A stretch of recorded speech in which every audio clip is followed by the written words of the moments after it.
Welcome to the Great Adventures of Old Time Radio from Boise, Idaho. This is your host, Adam Graham. In a moment, we're going to bring you this week's episodes of Tarzan. But first, I want to encourage you, if you're enjoying the podcast, please follow us using your favorite podcast software. And I want to encourage you to check out our other podcast. And today I'm highlighting the Great Detectives of Old Time Radio. It's our oldest currently running podcast with more than 4,900 episodes, with more being added every week. Check it out over at greatdetectives.net or wherever you get your podcast from. But now, from June 4th, 6th, and 8th of 1934, here are the next three episodes: Reptile Death, Voodoo Medicine, and Sting of the Black Snake Whip.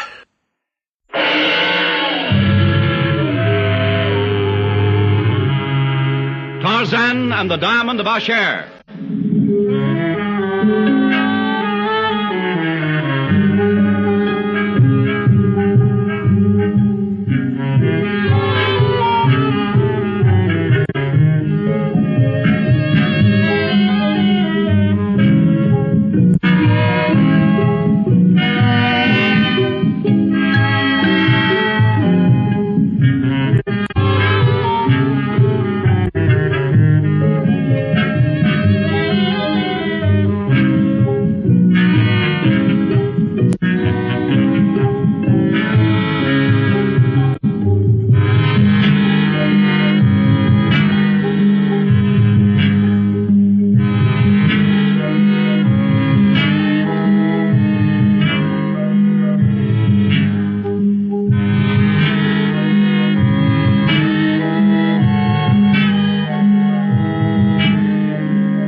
The Tarzan party is searching for Brian Gregory, a lost archaeologist. Atan Tom and Lal Tusk, who believe Tarzan to be Brian Gregory, are following. During Darno's recital of Tarzan's past, the expedition is endangered by stampeding elephants. Tarzan leads the elephants away from the encampment and returns riding the leader of the herd. After the other members of the party have gone to bed, Wolfe apparently convinces Magra that she must steal the map of Asher from Helen Gregory. Magra consents and cautiously enters Helen's tent. Helen. Helen. What? Oh, why? Why, Magra. Why, what's the matter? Keep your voice low and listen. You have a map. What's that? How do you know? Wait, please. You have a map which shows the city of Asher.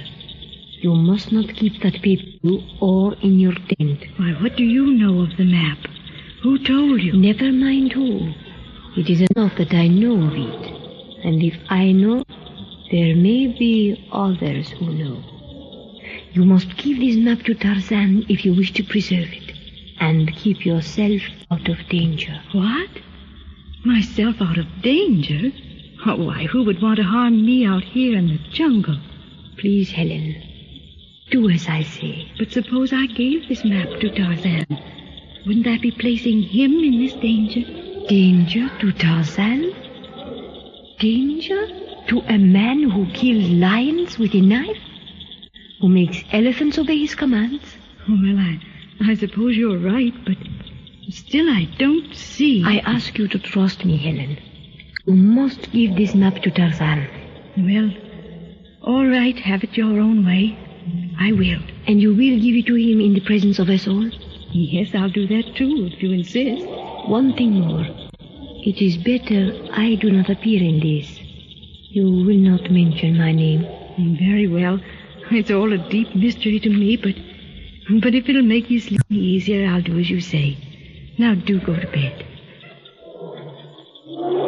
A strange, murky flavor hangs in the sultry air of the African night. The jungle seems to murmur and breathe its scented breath across the soft, dark world. Presently, over the sleeping camp, the night shadows melt into the early gray of daybreak, which in equatorial Africa is almost as short as the lighting of a candle. The patterned roof of the forest is etched in the timid green of dawn as the expedition once more gets underway. Wolfe strides along beside Magra before taking up his post at the rear of the column. So, you missed again last night. What do you suppose I give you that knife for? I searched the tent. The map was not there. And the woman? Helen woke up when I went to her cot to search her. Yeah, you had the knife. Why didn't you use it? And roused the entire camp. Magra is no fool. So we start all over again. Well, if the map wasn't in that tent, where is it? I do not know. But I am sure Helen is not carrying it. Then it must be the old man. If he's got it, leave it to me. I will have that map before tomorrow morning. Now you... Hello there, Magra. Wolfe? Phew, this is hot. It's worse than Chicago in July. I can't get used to it. That's not all you will have to get used to in the jungle, Mr. Gregory. Yes, I admit this is all new to me, but I'm willing to learn. You will. Well, I'm going back where I belong. Some of these boys are inclined to lay down on the job. Margaret, you've been in the jungle before. Is it always necessary to break trail like this? It slows us up terribly. That depends on the region one is in. Near the equator, the vegetation is heavy like this. There are sections where it is unnecessary. Well, I hope we strike better going soon. I'm anxious to get to this Tuanbaca country. By the way, how far do you go with us? My destination is also in the Tuanbaca Valley. In the rear of the column, Wolfe barks guttural commands at the sweating bearers. He frowns darkly as his brain grapples with the problem of how to get the map from Helen's father. Exasperated, he drops to a seat on a great moss-covered limb beside the trail and wipes the sweat from his eyes with the back of a hairy hand. Behind him, a dry twig snaps. He whirls. Donnerwetter! What are you doing here, Tom? An unnecessary question, Wolfe. You know why I am here. What have you and Margaret done about the map? Well, Magra searched the girl's tent last night, but no luck. And you? Nothing. They watched me like a hawk. Have you ever heard of Confucius, Wolfe? The Chinaman? What about him? Confucius once said, Pekin has only one gate, but many roads lead to it. Yeah, I understand. I have tried. You are a blundering idiot, Wolfe. I show you. I get that map tonight. No. You will listen to me now. And you will do exactly as I say. Well, what is it? Is there a medicine man, a witch doctor with these natives? Of course. With a crowd of bearers like we have, there's always one. He is a valuable man to us, Wolfe. What's the idea? Suppose with his influence he were to incite the bearers to desert your safari and join mine. Well, but then... I am indicating to you one of the roads leading to Pekin. Wolfe, I want the Gregory Party left alone and unprotected in the jungle.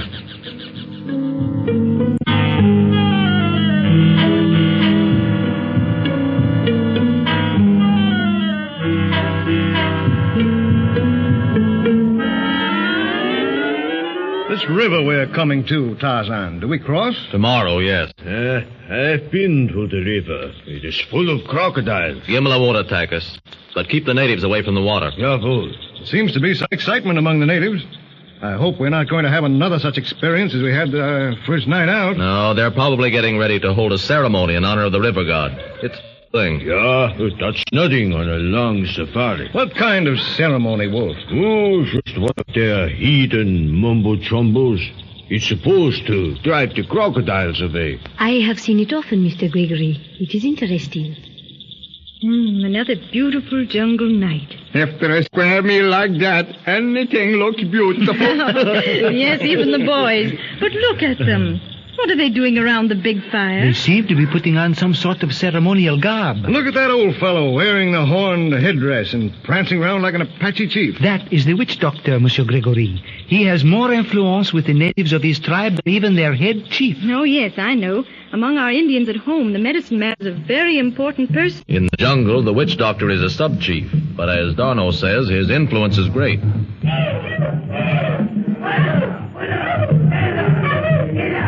The big fellow leading the dance. Isn't he the one you calmed down the other night? Yes. He looks terribly savage in that crocodile headdress and paint. You know, he acts as if he might go mad again. Have no fear, Mademoiselle Helene. He is merely working himself up to the proper religious excitement. What's in that big kettle the witch doctor's making passes over? That's what they call it, the Miam Chang Chai. The voodoo fella been fixing to put Tarzan's friend to sleep. What is this bang chai? A dirty mess. Cooked up from roots and herbs and the bark from the podocarpus tree. It's rotten stuff and strong. Ever tasted it? Yeah, once. Now, watch the medicine man and the big black. He will drink from the gourd the old man is holding his hands. Then he'll go to sleep, and then the fireworks. When the big fellow falls down, the witch doctor will start working on him. You see that? He's down already. Yeah, that stuff is strong.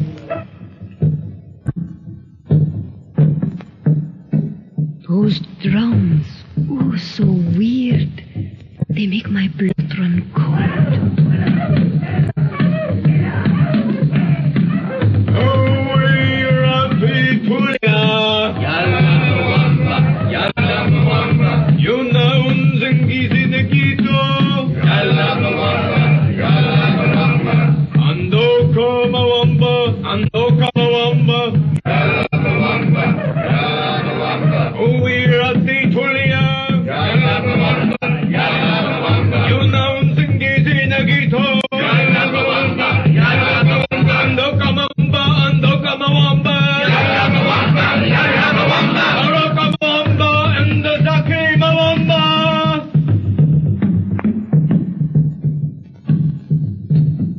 Look, the medicine man has taken a stone from the fire in his bare hands.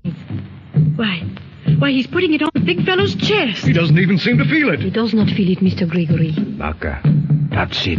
What, Wolfe? I'm going to get some of that stuff from the witch doctor. Give it to the old man. The rest will be easy. Hey, if this voodoo business been supposed to keep crocodiles away, it ain't much good tonight. Look, they're crawling out of the water. The crocodile, in spite of their monkey business. A big fella, too.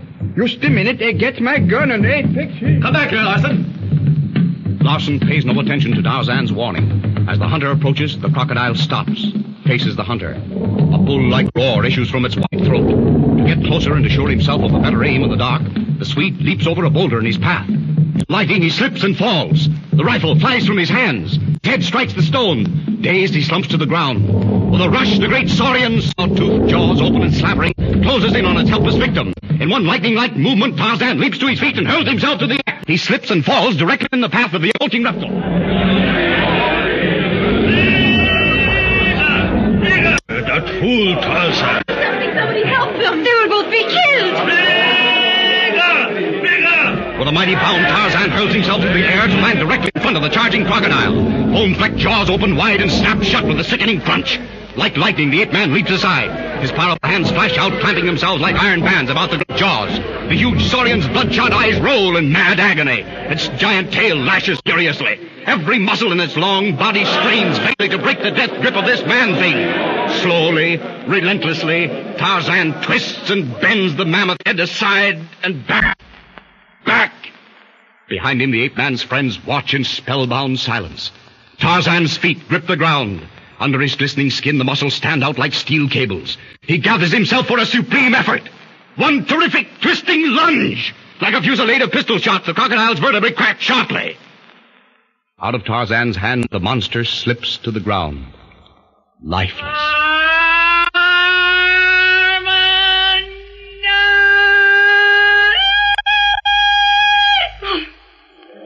Good heavens!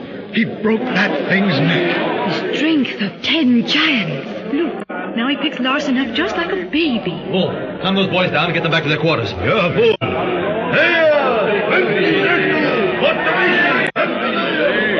Darno, come look at Larson's leg. He's conscious now. Miss Magra. No, there are no bones broken, mon ami. And not a sign of a sprain. Good. Now get up, Larson. Try to walk. Yeah. So. Why, your leg's all right. Yeah, sure. They've been all right now. But they wouldn't have no legs at all if it ain't been for you, Tarzan. They come to just in time to see that croc drop dead. What happened? Nothing, Larson. Gimlet was angry and had to be killed. But the way you killed him. I remember once before, my friend, you fought a crocodile, but that was in the water and you used your knife. You mean he finished this one with his bare hands? Absolument, Larson, avec les mains. There was no time for my knife. A second more and Gimlet would have had you. Just like that. Yes, Larson, just like that. It was done so quickly it was all over before I realized it. Tarzan jumped and landed in front of the brute. He clamped its paws shut with his hands and held them. Then, it was beautiful. He lifted the thing half off the ground and twisted its head until it snapped. Magra has the right word. It was terrible, but beautiful. Tarzan, I don't like to talk about this, but I go through fire for you. Here been my hand. Forget it, Larson. You'd do the same to me if you had the chance. Meanwhile, Wolfe and the witch doctor have quieted the natives. As the blacks return to their shelters, Wolfe motions to the wrinkled old sorcerer. He follows the German to a far side of the boma. Bully, make big boy sleep tonight in Mamba Nagoma, huh? Bully make much medicine. Bully Nakuba doctor, man. Bully sabi fix him for strong medicine. Much strong bang chai. Yeah, it's fine stuff. I want some. You got? Bang chai bad for white man. Make him sleep long time. Never mind that. I know how to use it. Here, Bully, fill this flask. Bring my bang chai to me. I give 10 paisa. Can do. Wanna be careful. Give too much, white man no wake up. Don't worry. Go, fill the flask. Not you. Wolfe watches the old man as he walks to the cauldron over the ceremonial fire. The weazened little magician fills the flask, tucks it out of sight, and hurries back to the German. Yeah. Bang chai for Buana. No give too much. White man sleep long time. Yeah, I know. Here's your money. Listen, Mbule. You and the boys get good pay on this safari? Pretty good. Same like always. You like catching plenty money more? Plenty chumbi? Plenty salt? Can do, Buana. Good. He big Buana. Odare Buana. He come behind this safari. Today walk back along same trail. He want Umbuli and these boys come along with him. What for we go? Never mind that. You talk along, boys. Get ready for runaway. I tell you when to go.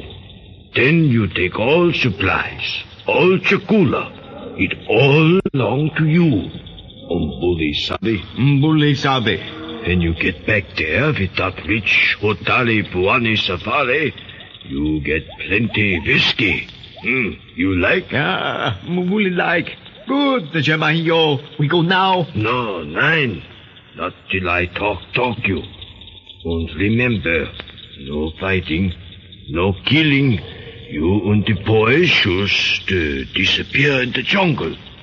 The two conspirators separate. Mbuli to vanish silently among the tents of the bearers, Wolfe to stride rapidly toward the group of whites around the fire. At the edge of the circle of firelight, he pauses to watch Helen Gregory and her father. He sees the girl pass a folded paper to the old gentleman. A grim smile touches the German's lips. He knows where the map is now. Nonchalantly, he approaches the group and drops down beside Magra. Magra, I know who's got the map now. What happened to the natives, Wolf? Turned in? Yeah, here, Gregory. They're all asleep by this time. Did you hear, Magra? Yes. How do you know? I just saw the girl give it to her father.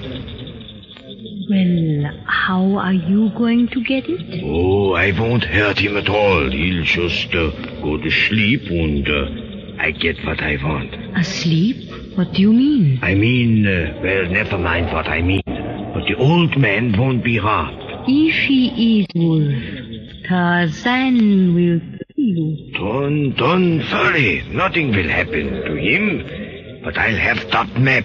And then the diamonds. You and me, huh? Now, just as soon as the fire dies down a little, Magra, I am going to pretend to go to bed. You stay here. And if anyone leaves the fire, you start to sing.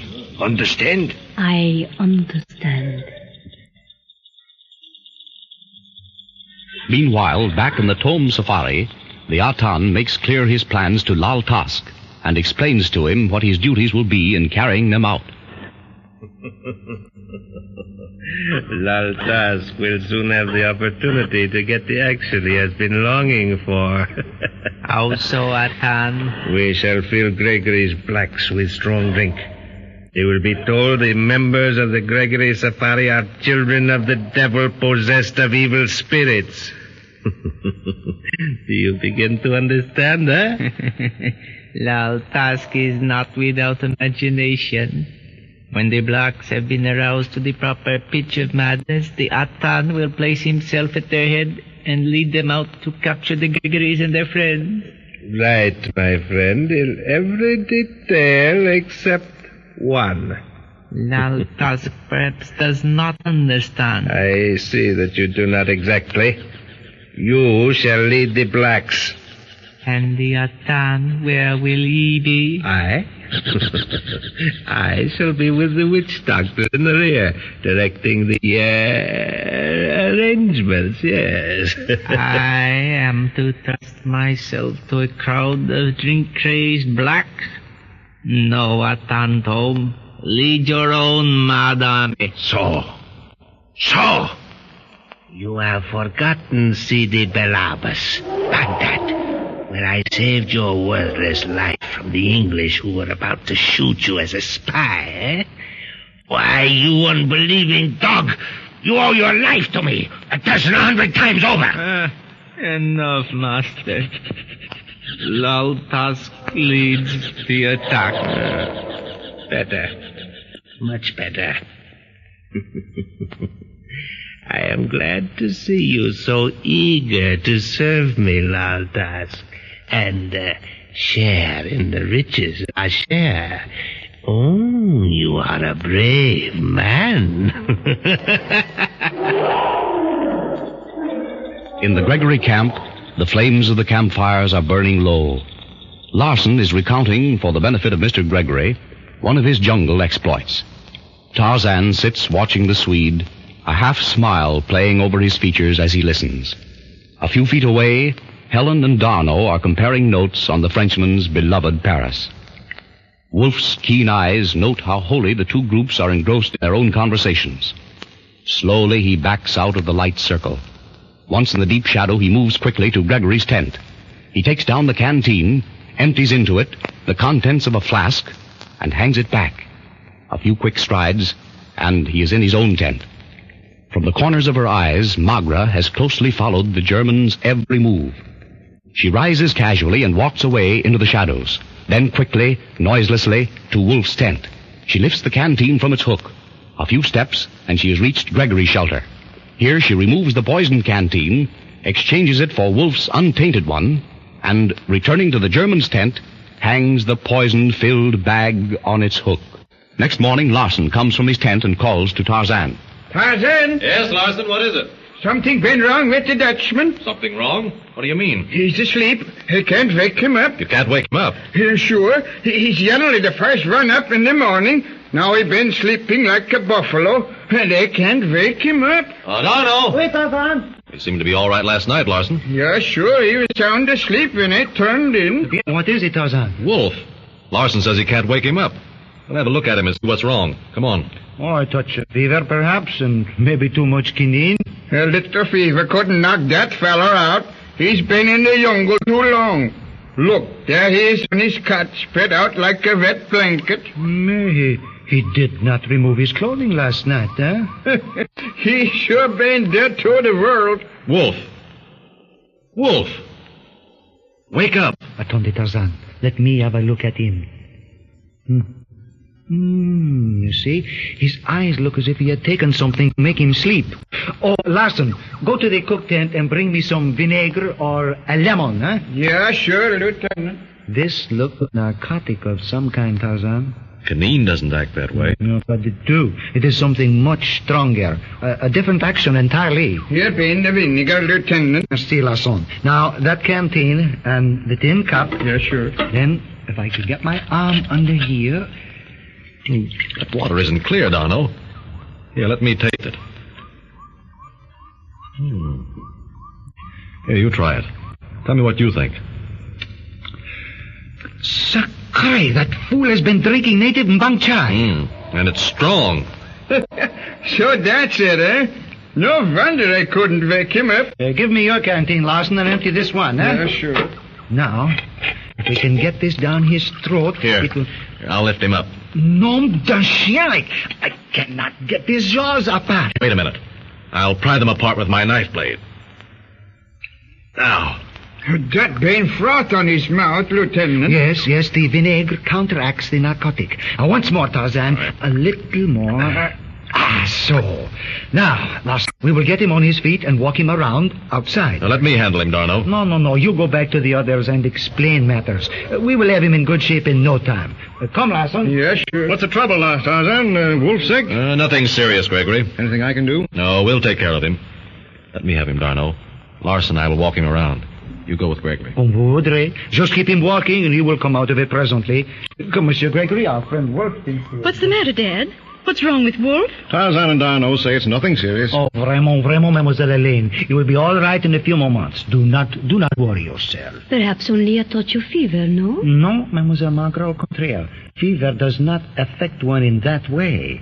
He ate something last night which did not agree with him. Or perhaps drank something, Lieutenant Darno, huh? But we all ate and drank the same thing. And you all feel well this morning? Personally, I never felt better. And I, Mr. Gregory. Et vous, Mademoiselle Helene? Oh, I'm fine. Can't there always agree with me? Wolf seems to be coming out of it nicely. He's walking along with Tarzan and looking like a drum major. I'm certainly glad it was nothing serious. How is it, Tarzan? We've got him awake. He'll be all right now. The Dutchman sure was in a bad fix. He ain't out of the forget neither. How is it now, Wolf? I'm all right. Fierce headache, that's all. Was anyone else down? No one. Wolf, did you eat or drink anything last night that did not sit well with you? Nothing. Only what everyone else had. How do you feel, Herr Gregory? Me? Fine. I was just telling Darno I never felt better. That's funny. I had an experience once, something like this, a long time ago. I ate some bad elephant meat. Bad elephant meat? Oh, that must have been terrible. Well, it was, Magra. I was pretty sick. Saw things like Saber the lioness climbing up into the trees after me, and Hista the snake. I've never since eaten elephant meat. Mais, mon vieux, we are going to get underway soon, no? It is late. No, we'll stay in camp today. Give Wolf's head a chance to clear. All right, Gregory? Of course. A day or two won't make any difference. I'll be glad for the rest. I'd like it myself. It'll give me a chance to do some very necessary mending. You know, these jungle trails are terribly hard on clothes. That is a good idea, Helen. Mine also in rags. Now, let the natives know, Larson, that we don't move until morning. Yeah, sure. They won't be sorry. But I'm all right, Tarzan. Just a little hazy. No, we'll rest today. You take it easy. Mais, it is so hot. Vous savez, I would enjoy a dip in that river. We may not have another opportunity for a long time. After Mr. Larson's experience of last night? Oh, I will stay as far from the river as possible. A dip in that river, Lieutenant? Oh, no, thank you. Why, it's a nest of crocodiles. Come on, Magra, we'll do our housework. And now, Dad, you keep away from the water. The swim sounds interesting, Darno. But I don't know. Crocodiles. Do you think it's safe? Qu'est-ce que vous pensez, Tarzan? Dare we risk it? Why not? I'll watch Gimli and his brothers. They won't bother you.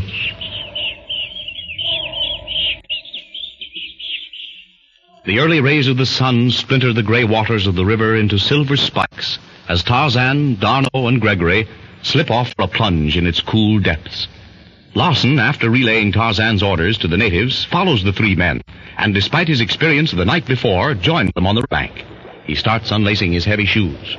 You're certainly not going in, Larson. Yeah, sure I am. Why not? After last night? Oh, that. All in a day's work, Mr. Gregory. If a fella stopped doing things in the jungle every time he got in a bad fix, he would have to stay in the tent all day. Well, if you've got the nerve, you can't scare me. I'm going in, too. Wolfe sprawls on a blanket in the shade of a tree not far from where Helen and Magra, seated before their own canvas shelter, are busy with their mending. Hand me that spool of thread, will you please? You know, it's absolutely uncanny the way Tarzan slips through bushes simply bristling with thorns without even so much as a single scratch. He glides through apparently solid walls of underbrush without even disturbing a twig. A passage seems to open before him as if by magic. Oh, he's wonderful, Helen. Yes, he's pretty much of a... Why, Magra. Why, this forest god of ours seems to have made quite an impression on you. Oh, no, I am only interested. Interested in nothing. Magra, you're in love with him. It's in your eyes. Oh, Helen, no, it is only that I am interested in him as a study in human nature, Oh, Earth's noblest thing, a man perfected. But seriously, Helen, night before last, I suggested to you that you give your map to Tarzan to keep for you. You have not done so. Oh, the excitement of last night, Tarzan killing that crocodile, drove it completely out of my mind. I'll give it to him, though, at the first opportunity. But can't you tell me why? Not now, perhaps later. But you will do so today. Just as soon as we're all together again. Yes, Magra. Sprawled on his blanket, the sullen Wolfe tries to figure out how he got the sleeping potion meant for Gregory the night before. He realizes he's been tricked. But how? By whom? No one was aware of his meeting with the witch doctor, nor of its significance. At the thought of the native medicine man, Wolfe climbs to his feet and goes to his tent, to reappear with the black snake whip grasped in his hand. Then, keeping his own tent between himself and the two young women, he makes his way quickly to the ragged shelter of the witch doctor. He enters unceremoniously. Meanwhile, Tarzan, Darno, Lawson, and Gregory have returned from their bathing and have found Helen and Magra busily engaged in their sewing. How's the sewing circle progressing, ladies? Oh, fine, Dad. I've just finished with one of your shirts. Here, look it over. Before I started to work on it, it looked as though you'd crawled through a whole mile of barbed wire entanglements. Here, think I go take a look at Wolfe. He certainly got hold of something that put him out. He was stretched on that blanket over there beside his tent a few moments ago. I thought he was asleep. I saw him go toward the native quarters. He was carrying his whip. I think I'll take a turn through camp. I won't be long.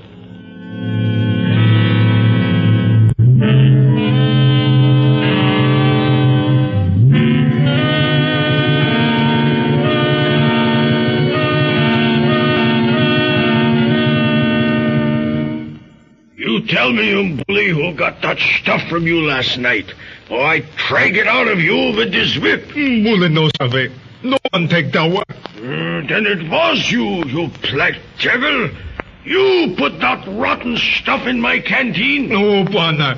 Bully no do. A couple of good cuts with the black snake will do you good. Now, Billy wants it. Speak up. Bwana no whip, Bully. Bully no do. No sabe, no gosha. All right, then. Maybe this will bring it out. No, Bwana, no whip. Bully no sabe, no gosha. Hey, come on, speak up. This is the only way to handle you, you savages. Wolfe raises the heavy black snake for another blow. Suddenly his arm is caught from behind in a grip.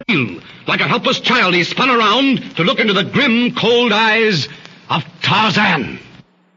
Welcome back. Well, another solid 3 episodes. Magra really is threading a needle here, leaving her options open. I think leaning a bit more towards Tarzan, but not wanting to get on anyone's bad side. Miss Gregory's decision to give the map to her dad rather than Tarzan is somewhat understandable because she knows her dad, but given Magra's concern about who should hold it, she just put him in additional danger. But Magra still managed to save the day and thwart Wolfe again. Really, next to Tarzan, she's the most interesting character in this serial. And it's a good thing she's making smart decisions, because while the reason given for having both her and Wolfe as part of the expedition was to keep an eye on them, that seemed to be more in theory than in practice. Although it's really hard to fault Tarzan and D'Arnot too much because they have really had a lot going on here. Overall, this serial just does continue to deliver on a couple of different levels. There's this really exciting adventure element that's going on, but there's also a lot of intrigue and threats that are building towards a real inflection point. Now, on another note, on my flight back from Orlando, I did go ahead and get a chance to start reading Tarzan and the Forbidden City, and I found it really interesting because while it has the same basic cast of characters with one exception, at first it seems like the story does mainly is going to mainly do a little change in detail to fit it within the continuity of where the books were. Because in the books at the time, you have essentially someone coming to fetch Tarzan, and instead of him being in the city, he's in the jungle, and he doesn't want to go into the city, but he's told that D'Arnot is requesting his presence, and he goes, and he meets up with the Gregorys, and then he is mistaken for Brian Gregory, which is a lot less plausible in the book because he is dressed in the Tarzan loincloth, which, I think if that's the first you see of him, you might not just say, oh yeah, that's Brian. But at any rate, same thing happens, very similar to the radio serial, but then it goes on a very different track.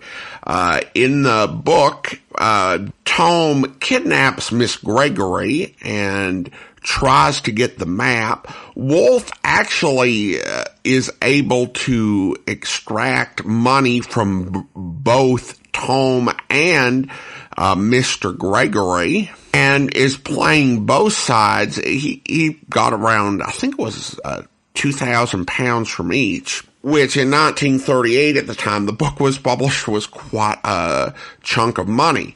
And then Tome actually goes ahead and steals Gregory's safari, leaving Tarzan and the rest of the party to follow him through the jungle. So a bit of a reversal, and plus Tarzan has to find his trail. And it's a different story with the same sort of starting basis, with Burroughs really putting his own imprint on a story that had been written for radio by Rob Thompson. And I didn't finish the book. I will finish it before I finish the serial, but we'll talk more about it. But if you are curious for another spin on the radio series, what I've read, which on the airplane I got 70% of this book done, is really thrilling. So, Tarzan and the Forbidden City, really interesting read so far.